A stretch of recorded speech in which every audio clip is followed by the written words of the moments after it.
Today, I'm exploring the relationship that Queen Esther has with King Xerxes. So Queen Esther is being positioned by God to save the Jewish people. She is also there to value her husband, the king. And the king said to her, "What do you wish, Queen Esther? Is your request? It shall be given to you up to half the kingdom." So God is using Queen Esther to save the Jewish people.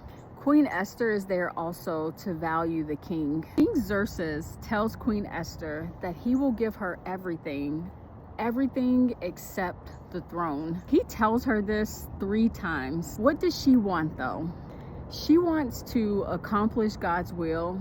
She wants the king. So God's will is that the king will sign a law saying that the Jewish people can defend themselves against a previous order by Haman. And on a certain day, they will be attacked, slaughtered, and annihilated. For the man that is in the presence of a woman that wants to value, esteem, respect, and love him for him, he has to deal with his own unworthiness. No one talks about a man who's had to earn his father's love and how much he struggles to receive a woman's love that he really cares about. And not because he doesn't care, but because it just feels unfamiliar. And just what I realized in my own journey as well too, most men never had a father who really saw them. Not just a provider, not just someone who showed up to the games and clapped, but a father who looked them in their eyes and said, "I love you, I'm proud of you. You're enough as you are." You see, when I was a boy, I'm not gonna lie, I deeply needed that, but it wasn't there. So I became who I thought he wanted me to be. Or I just checked out completely emotionally. 15 years later, all that was left was survival strategies, performance, perfectionism, and people pleasing. See, when a man doesn't receive that kind of love, he learns to perform, to protect, to pretend, and he builds a life that looks strong on the outside, but underneath it all, there's still a little boy wondering, man, why wasn't I good enough? Why wasn't I worth staying for? And then he grows up and then he meets a woman who is soft, who's open, who loves him without needing to be convinced.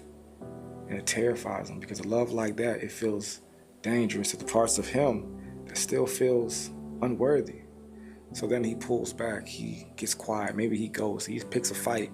He says things like, "Man, you just deserve better. I'm not ready to be what you need me to be." But what he's really saying is, I don't know how to be loved without earning it, without proving it. And that right there is the father wound. And it doesn't heal with time, it heals with truth, it heals with grief. With finally saying, I'm done running this shit, okay? But until he does that, he'll be pushing away the love that he secretly prays for every night. I see it all the time with the men that I've coached. Men are battling addiction, porn, perfectionism, isolation, and underneath it all, they just needed their father's love. And until a man is willing to give himself the love, the validation, and the safety that his father never could, he'll remain trapped in cycles that was never his to begin with. Because true freedom isn't found in being loved by someone else. It's found in realizing that you are always worthy of love without needing to earn it. What he's sharing is the strategy for reparenting ourselves. It is to notice where the wound comes from, and then it is to reconcile and even grieve the part where the people did not have it to give it to you, or the people weren't there to give it to you. And it's not that you don't have it because you're not worthy to have it.